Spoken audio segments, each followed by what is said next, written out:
Good morning, everyone. I'm Dr. Eva Malinowski, and I'm here with Ben Schwartz, and we're talking today about our new program, ATRT, Ancestral Trauma Release Techniques. And Ben's going to be talking about the EFT component. Hi, Ben. Hi, good morning, Eva. Morning. So this is a big topic, and I want to break it down in a way that feels manageable and understandable. I know that there's people that are learning this process with us, the ATRT, who have a background in EFT, and there's also some that may not have any experience with EFT at all. So I'd like to just cover some basic background of EFT and basic understanding of it first, if that makes sense. And then I can explain the differences of how we apply it to our process with ancestral healing. Yeah, that sounds good. So you're going to talk about just what EFT is? Yeah, just the basics first. Yeah. So, and feel free to ask any questions you think help to to make it more clear. Sure. To others. So EFT is also commonly referred to as tapping. There are different tapping techniques in this family of techniques with tapping that have evolved, but EFT is the most popular. It's the most widely known at this point, and it began in the 80s and 90s, and so it's been around a long time. It's kind of the core practice that's most used in energy psychology, which is a whole body of techniques that are used for releasing from in an energetic way, like more parallel to something like acupuncture, except this is more on an emotional side of working with emotions, but also with engaging the energy system. And with EFT, we're tapping on our body on a series of acupressure points, and they're mostly all on the upper body and the head, and I'll go through the points real quick so you know what those are. And while tapping on them, you're engaging your mind by focusing on something that provokes a negative feeling. So it's not, sometimes people see videos and they get the impression that it's just about saying positive affirmations and tapping on yourself, and that's not what it is. So it's really important to get that across, first of all. Yeah, sometimes the affirmations almost sound like negative affirmations. Exactly. Yeah, and that's what's confusing for a lot of people when they first learn about it, is that they, in a way, they are negative affirmations, but more specifically, it's like venting, it's like purging. So when you're doing basic EFT, you're expressing negative thoughts and feelings about something while tapping. And what does the tapping do while you express those? The tapping is actually relaxing your nervous system, and it's turning off your fight or flight response. Wow, fascinating. Yeah. So it's cool to understand why it works, because then it makes much more sense to how it flows. So you're like calming yourself down while you say these kind of stressful things. Yeah, exactly. You're upsetting yourself at the same time that you're calming yourself down. So, and by doing that, you actually you're purging or neutralizing those trigger things. And so, like, the best example and what this works best for is trauma, just in general. And what is a trauma? It's a memory of something that happened in the past that still has a hold on you and still triggers those same emotions when you think about it or talk about it or are reminded of it. So when we're working with our own personal traumas, the deeper EFT is to recall a memory, a short memory, or a part of a memory that has some emotional intensity to it. And while you're describing kind of moment by moment what happened, and that's bringing up those feelings, you're tapping, and you're saying things at every point that you're tapping. And so it's actually disabling your reaction to what we're talking about. And don't you do that like in many layers? Yes, and that's another great point, is that It's not like a one-shot deal. Mm-hmm. That's another misconception people get when they see a video. It's like, oh yeah, right, I'm supposed to just say a few words and tap one time and then it's gone. Mm-hmm. There are times when things go really fast, and that's why people get that impression sometimes, but it goes in layers usually. So you work with things piece by piece. You tap about, I felt so angry when he said this, he said these words, I feel so angry. And you're feeling the anger and you're tapping until you visualize it or you describe it. And it's like, oh, I don't feel it now. Mm-hmm. Calm. Yeah. Yeah. I think of it as like peeling an onion, right? Yeah. Well, maybe you tap through layers. like anger, and then the next thing you feel is, now I feel sad. And then the therapist might say, well, where do you feel that sadness? And they might say, I feel it in my throat. Okay. So then we tap about sadness. Mm-hmm. And there's a phrasing to it, which I'll go through in a second. Example would be, even though I feel this sadness in my throat now, I deeply and completely accept myself. And you repeat that usually. Even though I feel this sadness in my throat now, I deeply and completely accept myself. I feel that's a good one. Yeah. I feel the sadness in my throat, sadness in my throat. And when you're working with a memory, a trauma, you want to keep it with your words really tied to that specific moment. So usually you wouldn't just talk about your sadness or even the feeling here, but more the action of what was happening in that scenario. He slammed the door and I feel this sadness in my throat. I hear the door slamming and I feel the sadness in my throat. So you're really connecting it to the specific memory, and that's what gives you the biggest resolution, is when you get that specific. So, you tap through that and take a breath, and the therapist says, so do you still feel that? And you might say, yeah, I still feel it. Like maybe before on a 1 to 10 scale, it was a 7. And now you go, it's better, but it's like a 3 now. Mm-hmm. Okay, so we do some more, because we always want to get to a 0. When we get to a 0, we test that out and check it out. And we want to make sure it's really as low as possible. And then it's really done. It's not going to ever come back. I see. But if it doesn't get down that low, it's like pulling out weeds but leaving the roots in. You might still have some trigger to that thing. It might not. Right. They'll return. It might linger. Yeah. Mm-hmm. So I just said a lot. Does that make sense? Do you think that? It does. Do you want to show, maybe demonstrate the points, and I can do it with you? Yeah, great.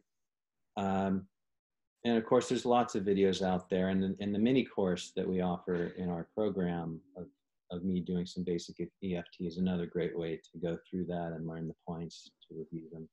I'll go through it real quick. Start on the hand. We call it the karate chop point, or the side of hand.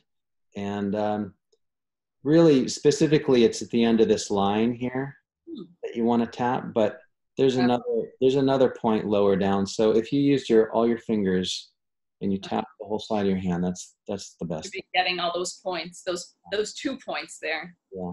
And sometimes you'll see people do this as well. Yeah, that's what I usually do. And I find it a little uncomfortable.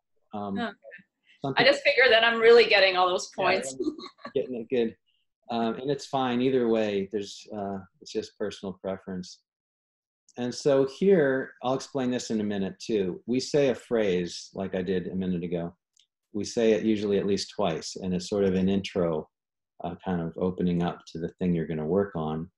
And there's always some statement of self-acceptance in it.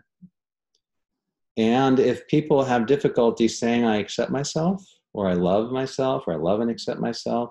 Yeah, some people really have a hard time with that, don't they? And yeah, they do often. So for people that are uncomfortable saying that and actually being honest with those words, it's better to modify them.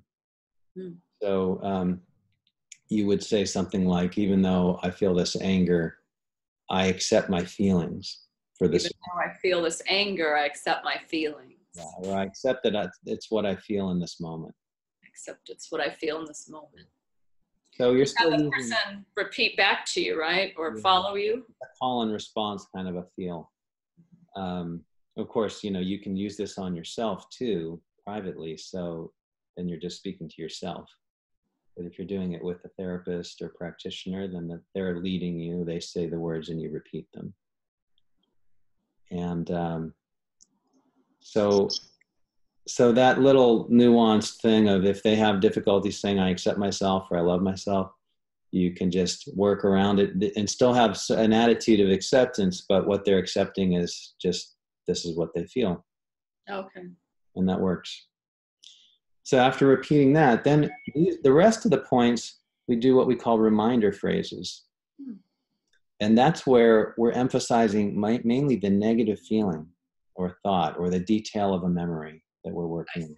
It's not positive affirmations, although that's an advanced thing that you can add on, but we're not getting into that right now. So top of the head, it's just the tip top of your head, but a little bit back from the center. Yeah. And you want to use at least 2 fingers. It's okay to use more, but at least 2, because then you won't miss the spot. And you can tap very gently 5 to 10 times or so. And again, we're going to say something at every point. So we're just giving a basic example here. And I'll say, the sadness in my throat. The sadness in my throat. And then the beginning of the eyebrow. It's not the middle, but right on either eyebrow, right? The beginning of it. And again, you're repeating similar words, this feeling in my throat. This feeling in my throat. And then the corner of the eye, this is, if you follow your eyebrow down on the rim of this bone here, it's the back edge of the bone where it dips in a little curve. Tap there, sadness in my throat. Sadness in my throat. And below the eye, right on the top of the cheekbone, sadness in my throat. Sadness in my throat. Under the nose, this tightness in my throat. Tightness in my throat. And the chin, it's not really the chin, it's between the lip and the chin, that little valley there. Little indentation there. Yeah. Every point has a little bit of a dip somewhere in it, in the anatomy. Yeah. And then the collarbone point, again, this one's not really the collarbone, but we call it that. It's just below the collarbone. So if you follow the rim or the feeling of the collarbone, you'll get to these sort of knobs before it dips down in that U shape. From those knobs, you just bring your fingers down about 1 inch. So that's where the first rib meets the sternum. And you can do both or you can do one, doesn't matter. And again, you're still repeating words. Sadness in my throat. Sadness in my throat. And then the underarm one, it's on the rib cage, but just below the armpit. You could either measure with your hand under the armpit and go right below that. Or for a woman, it's kind of where your bra strap would be. Yeah, that's what I usually tell people. Yeah. And then that's it. That's one, we call that one round of tapping. So it's always begins here. And then you're just going from top to bottom, starting at the top of the head, down, down, down. In here, in here. And there's no strict thing about you can only go once and then that's it.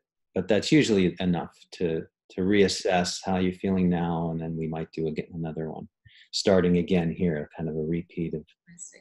And then when you say reassess, what do you mean by that? Well, so, and again, we're talking about sort of basic EFT, which is different, the way we apply it to the ancestral trauma process we do. But in the basics, you want to usually rate the intensity of the thing you're focusing on before and after every round of tapping. And we use that 1 to 10 scale normally to do that. Mm-hmm. It's really the best way to know where you're at in the process. So you're not just guessing, oh, I think it's gone now, I feel better. Because something might be a 10 out of 10 and you work through a layer of it and then it's like a 5 and it's such a drop. It's like, oh, I feel so much better. I can breathe easier. I don't feel so emotional. This is great. Thank you so much. You can know that you're on the right track. And really, I think in ATRT, you can use the tracking as well. You could. Depends on kind of what state you're in, I think. And there's some nuances. What aspect of the process we're doing. I think when we do the full process that we teach, where we're we're in that deep, relaxed state with eyes closed and connecting with the ancestor, and you're tapping, you're usually not going to be rating, on a scale. It's more spontaneous usually. But you could. That's still a possibility. So there's some clinical judgment I think you can apply there, whether it feels there's a lot of subtlety there. Yeah. Mm-hmm. So, but again, so basic EFT, we're tracking that number. And so, you feel great relief because you went from a 10 to a 5. Well, you could probably do a few more rounds and get it to a 0, and you feel even more relief and more permanent relief. So that's why we're always looking at, what's the number now? Focus on, where was that feeling? Oh, it was in your chest. So focus there now. Do you still feel that there? And that's a good way to help people, assess, what is it now? Mm-hmm. Just get specific, Not everyone feels things in their body like that. Some do, and that's helpful to locate it in your body. It's not always that way. Uh-huh. I like to ask that question, where do you feel that emotion in your body? Right. Yeah, I do too. I usually ask that. Mm-hmm. Yeah. So that's kind of EFT in a nutshell. That's a quick EFT in a nutshell. Mm-hmm. Do you want to talk about how ATRT is different, Ancestral Trauma Release Techniques, where there's some similarities and where there's some differences? So first, let me quickly explain this concept of surrogate tapping. Oh, what's that? So surrogate tapping would be something that clicks for most practitioners or people that do any kind of energy medicine or energy healing, because it's very compatible with that. But for some, this might sound a little strange. Surrogate tapping is when you're tapping for another person with or without their participation. Oh, like who would you tap for? So you could tap for anybody, actually. You could tap for a friend or a loved one or your child or your baby or your dog even. Because the idea is to tap for somebody who is maybe not in the position to do it for themselves, or they can't, or they're too young, or they're disabled, or whatever. And the idea is that when you're in energetic connection or emotional connection with somebody, you're tapping on yourself on their behalf, sort of like imagining you're in their shoes, expressing their thoughts and feelings for them as yourself. You're clearing those feelings through you, and it actually translates, the benefits translate to them. And for those that are skeptical about this, I would encourage you to try it with somebody, like if you have children, especially young children, that's the best, because of course you have their best interest at heart. You're not doing anything to them. You only want them to be, happy and feel balanced and good, right? So let's say you have a 2-year-old that's having a tantrum or crying and overwhelmed or can't calm down and go to sleep or something. Rather than struggle with them to get them to calm down, you could just focus on yourself, close your eyes, or just imagine being them and say, and I used to do this with my kids, and it worked really well. Just say something like, even though I'm 2 years old, and I'm 2 years old, overwhelmed, and I can't calm down. I accept myself anyway. Even though I'm overwhelmed with emotion. And I'm so tired. But I can't sleep. I accept myself anyway. I'm overwhelmed. Overwhelmed and frustrated. And I'm so tired. But I can't calm down. Nobody understands. I can't calm down. I can't go to sleep. I feel overwhelmed. Deep breath. Oh, feel better? I do. I'm ready to go to sleep. Oh. So that's what you do. And you're not really even talking to your kid. They might see you doing it, but they don't even have to necessarily. Mm-hmm. You can even say the words in your mind instead of out loud. As long as you are really connecting with their feelings while you're doing this, a very good chance that you'll look over and you'll see them take one of those shudder breaths, and kind of shake it off and then calm down and then pass out. And that used to happen all the time when I would do it with my little kids. So would they be actually seeing you, or would you be? Sometimes, but usually they were in too much of a state to really notice that I was doing anything, because Dad's always doing this weird stuff anyway. So right. So I don't think they were usually aware that I was tapping about them, but it works. So it's a fascinating concept, and it's really neat to experiment with that. So the reason I say that first is that, first of all, when you as a practitioner or therapist are tapping with your client, you are in fact doing some surrogate tapping as well. Like you are guiding them to do it on themselves. But there's also kind of a double benefit, because you're tapping for them as them, and you're doing surrogate EFT. You're connecting with them and you're tapping along with them. You're both doing it together. So that increases the intensity of the process. Yeah, I believe it really does increase it. And so that's kind of a cool feature of tapping. And how does that relate, that surrogate tapping, how does that relate to working with your ancestors? Right, yeah. So with ancestors, again, you are potentially going to offer your ancestor this experience of tapping with them or for them.